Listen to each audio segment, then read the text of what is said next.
Gang is sexy. Decided to close out Crossing the Line, Aachen. Aachen, 1944, as I was corrected by one of our European brothers, um, which I responded to. Amazingly enough, I lived over there 7 years and still can't pronounce that town name right. So us Americans, you know how we are. We like to butcher foreign names, so we call it Aachen because that's what it looks like to us. So I was thinking the whole time I was playing this that, my God, the Allies are just trashing the Germans in this game with massive stacks of units getting destroyed. Or, I mean, I've got must be 30 German units over there that I've completely eliminated from the map, and maybe 2 Americans. But then when you look at the victory point schedule, and depending on what your chosen battle plan or what your selected battle plan was, which on this chart here, of course, we know that I chose the Ruhr. So the right column there on the bottom, you're going to get 12 for capturing one of the Ruhr River hexes and hanging on to it, which the Americans did. And somebody corrected me on it because I thought you had to control all of those hexes, but you don't. So they got 12 for that, and then they got 4 for Aachen, and then the other 3 in between were worth 1 point. Well, they didn't get Eschweiler, and they didn't get Würselen. So you figure they got, 60? They got 17 for that. And then for the casualties that they caused to the Germans, I had to add it up here with the victory hexes. So for the casualties, they came out to 20, and the victory points for the game, or hexes, 25.5. And I was like, well, when you go to the game rules, to the chart, for your campaign game victory conditions, which I should have left the page open to that. Sorry, my apologies. I'll take a second to find it here. The campaign scenario, your victory conditions turned out to be a German marginal victory, 22 to 28 points. I was like, wow. I really thought this thing was completely unbalanced under that, that premise right there, but I was wrong. It's just a Novocaine type fight for the Germans. It's just slow. You're going to lose a lot of stuff because, for the most part, the Allied units they're better than most of the German units, with the exception of, which I don't know why I was calling it the 15th Panzer Grenadier, but the 3rd Panzer Grenadier.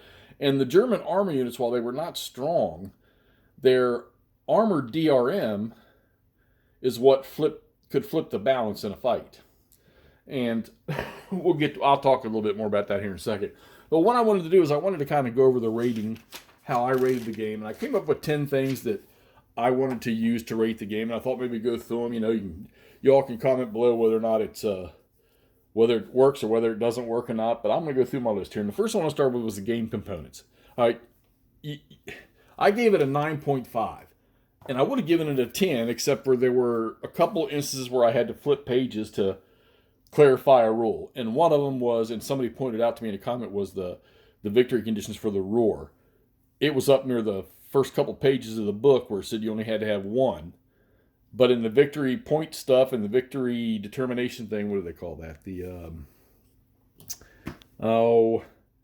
victory plan.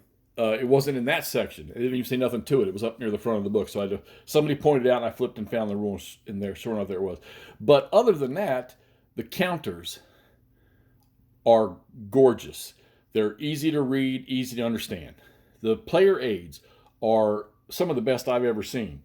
The map, absolutely gorgeous, okay? Even the dice were pretty. I gave it a 9.5, and the only reason I did was I like to lay my player aids out on the table, which, as you can't see, but I got my chart up top, and I usually have my combat results table to the right. The only thing I wish they would have made 2 of each. Now, these are made on good, thick chipboard or cardboard, so, okay, I don't know, maybe that's a little more expensive, but I didn't like having to do, even though it was minimal, other than doing action points, is doing this flipping to go from combat results. Now, this one wasn't so bad because most of this stuff is during your admin phase, so you're not using the combat results table. But I did find myself flipping chart A a lot for my current formation activation, and then flipping over to terrain.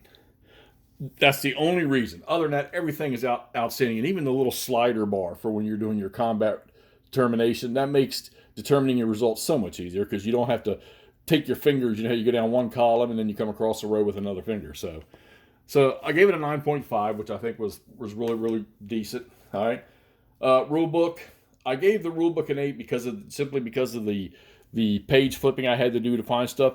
Nothing wrong with the clarity of the rules. Nothing wrong with the legibility and the layout of the book. It was awesome, but I had to do a little bit of page flipping, so I took that one down to an 8. Sequence of play. I don't know if I played a game that's easier. You know, we back in the 70s and 80s, a lot of us were used to that. Move, combat. Next player, move, combat. Well, these guys kind of got this the same way. You've got admin and operations, all right? And there's like 5 or 6 steps in the admin, which are so simple it's not funny. And then in the sequence of play, it's once you start your operations, which is the meat of the game, you know, it's not like there's multiple hundreds of steps you got to do. So it's really simple. So I gave this a 10. The mechanics of the game. I also gave this a 10 because I really liked it. One of the best examples, I think, is the armor and the anti-tank die roll modifier, which, here's a German close-up. All right, that 10 in the middle is their armor rating, okay? Or the armor die roll modifier. On an infantry unit, the rating on the white square in the middle is their anti-tank. So when they're fighting tank units, they're going to use those modifiers. And you'll get pluses or minuses to the anti-tank depending on the terrain, okay? So that's where a lot of the balance came in for the Germans because that die roll modifier for some of their units were 10, a few of them are 12, and then they got a couple 6s and 4s. Most of the Americans are 6 and down. I think 6 is their highest.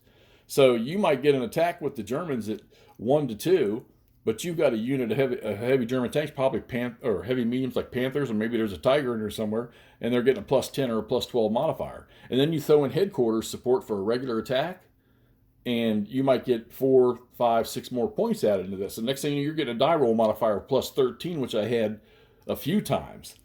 And even at 1 to 2, you roll like a 9 on the dice and add 12, you're up to the max of 20. You might cause 4 step losses to that enemy opponent, nothing to yourself. So I think that is great. Operations. You had 5 actions to choose from.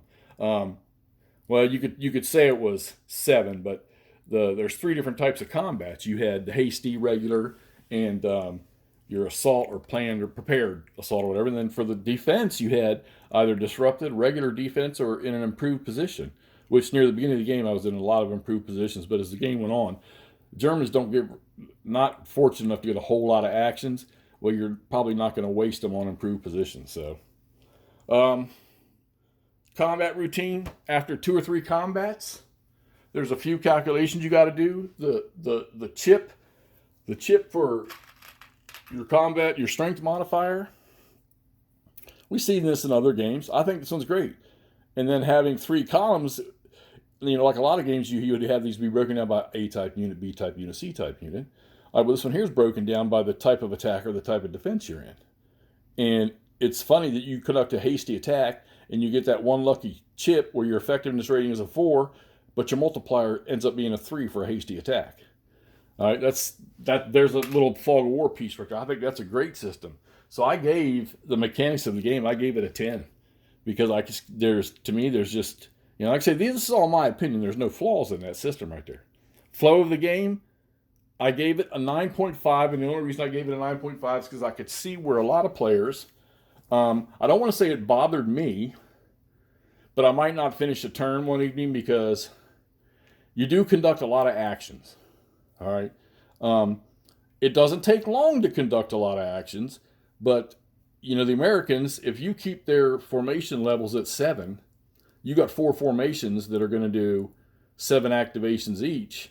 There's 28 activations right there, and then you get, for each one of those, you get a certain number of action points, all right? So yes, there's a lot of actions that got to be executed, but don't be fooled because you don't necessarily always get, like if your level is a 7 and you roll a 1 on the dice for your action points, you're going to get 1 action point. It means you're going to do one thing one time, and then you just used a whole activation for a formation and you're done. So, but when you do get those ones where you're doing multiple, you're just rolling high or whatever, I could see where that would distract some or deter some players from getting after it. Me, didn't bother me, but I gave it a 9.5 just simply for that. Historical reflectiveness. And when I say that, I don't mean, oh, did this battle go exactly like it did in history? No, that's because I don't. That's great if I want to study something, but that doesn't really mean anything to me. I don't know a whole lot about this operation. Bulge, D-Day, Arnhem, that kind of stuff. I know. I don't know much about this, although I'm game to learn about it. But I don't. I understand the area was pretty much a slogfest, and I don't know if I remember. Of course, like I say, I haven't done much reading on it about there being any kind of a breakout or anything like that until, what was it, Cobra or whatever it was? I don't remember what any of that stuff was. But, or maybe till they got through the West Wall. I'm not sure. I don't know enough. I need to do some reading. Those of you that know the Hurtgen and the Aachen, or Aachen as we say it in America, that know much about that and the West Wall stuff, you all can fill me in on how that went. But I didn't expect any kind of breakout, so I gave this thing a 9 for its historical reflectiveness, which I think is really, really strong. Solo ability. I gave it a 9 here too, and I gave it a 9 only for one thing, and that is your victory plan. When you're playing it solo, if you're playing it 2-player, the German player gets to roll a dice. I think it's once a turn, and if he rolls a 9 or a 10, he gets to examine one of your victory plan chips, because the American starts drawing them. I think it's immediately on turn 2, and you have dummies, and then you have the actual plan. So the first chit you draw that actually has one of the 4 plans on it, that becomes your plan. And as the American player, these things will be sitting on the board in the sequence you drew them, but they'll be sitting like that. And the German player will get to roll the dice, and he'll get to choose one of those chits to look at. So the American player would keep drawing them for every turn, and the German player would keep trying to roll to discover what the Americans' plans are. So, in my opinion, that's the only thing that can take this solo ability away from being a 10. All right. Most time when you play a game solo, anyhow, you know where you're going, so you know where you have to defend. So, probably won't affect. I don't think it would keep anybody from playing this game solo. It surely didn't stop me. Replayability, definitely a 10, because of that. Excuse me. That random battle plan, and the fact that you could maneuver in a number of different ways in this game as the Americans. Okay, you could change the way you defend as the Germans, especially now knowing that I thought I was getting smoked as the Germans, and it turns out it's actually a German victory right now. So fun. I gave it a 9.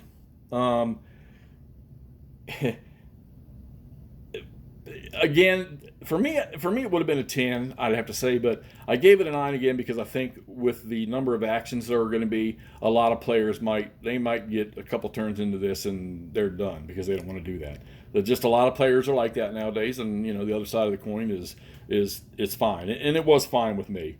So overall, I gave it a 9. For me, it was a 10. One of the best things about this thing is you get, and I just explained it a minute ago with the die roll modifiers. You think you're going to get into a bad attack, but you need to make it, and then you get that die roll modifier for the armor, and next thing you know, you're 1-2 attack when you roll a high number, and your result is like you made a prepared attack on something and just blew the defender out of the hex. So that kind of made it fun to me right there, because you never knew. It was a lot of randomness. You never knew what you're going to get. Gameplay general for me, again, my opinion, I gave it a 10, a flat out 10, because the game was fun. When I did sit down to play some actions or a turn, I enjoyed every little step. I enjoyed the headache of rolling a 1 when you had a 7 formation activation level, all right? Or having 1 activation level and rolling a 10 and getting 7 action points. You just never know what you were going to get, and that was kind of fun. When you're physically sitting here doing your actions, whether it's movement or combat or trying to recover or refit or whatever you want to call it, or build a defense, the game just moves smoothly. I think the hesitations I had were trying to decide which formation do I want to run the activation on right now. What am I going to do? Should I move this formation first in order to present a golden opportunity for this other formation, Or should I move this formation because I could just put the defender back on his heels if I do this with this formation? You know, just making just game decisions. You can call them combat decisions if you want. It's tactical decisions, operational decisions, whatever you want to call them. But I gave it a 10. So I should have totaled all those points together, shouldn't I? So this game would have been up there in the high 80s or 90 point low, or around 90 points, low 90 points. Great game. All right, I'm looking forward to playing Thesis. I also think I need to get my hands on Across the Bug because you all know that I prefer the East Front. So the general gameplay on this was a 10. I think this game has very, very good marks to it. If you got it, you haven't played it, you can play a scenario, play one of the scenarios. Their little beginning scenario is just, you don't have to worry about a whole lot of rules. It's just combat for one side. It's really easy to get a grasp on the combat system, which it's not that hard. You got to do a few calculations, but it's not really that hard. Get out and play it. Get on the table. VUCA, great job, guys. I also learned today that this came from an older system, which I didn't know until somebody told me last night. What do I got? I got a game editor called Piercing the Reich, I think it is, or Piercing the Line, which is an old version of what this is, from what I understand. I have to pull it out and look at it. But like I say, if you got it, VUCA's done a great job on this. The charts are gorgeous, the counters are gorgeous, the map is gorgeous, the rules are gorgeous, the gameplay is, I think, is wonderful. The mechanics of the game are really, really good. You're not going to struggle a whole lot with it after the first turn. Get it on the table, play it, give it a whirl, let me know what you think. And that's it for Crossing the Line, Aachen 1944. It's going back in the box, and I want to play Theseus next. The next VUCA one I will play is going to be Theseus for sure, because I want to see how that one compares under the same system type as this game here. Let's get this thing up so you can see what Hexy thinks about Crossing the Line from VUCA Simulations. And again, thanks to Patrick Gebhardt for sending me this game and the couple others he sent me. I want to give him a good run through. This is the first time I've used my own little rating system. Y'all let me know what you think about that, if I can work with that, or do I need to change maybe a couple things to evaluate. But you've heard what Hexy thinks, and we'll talk to y'all soon.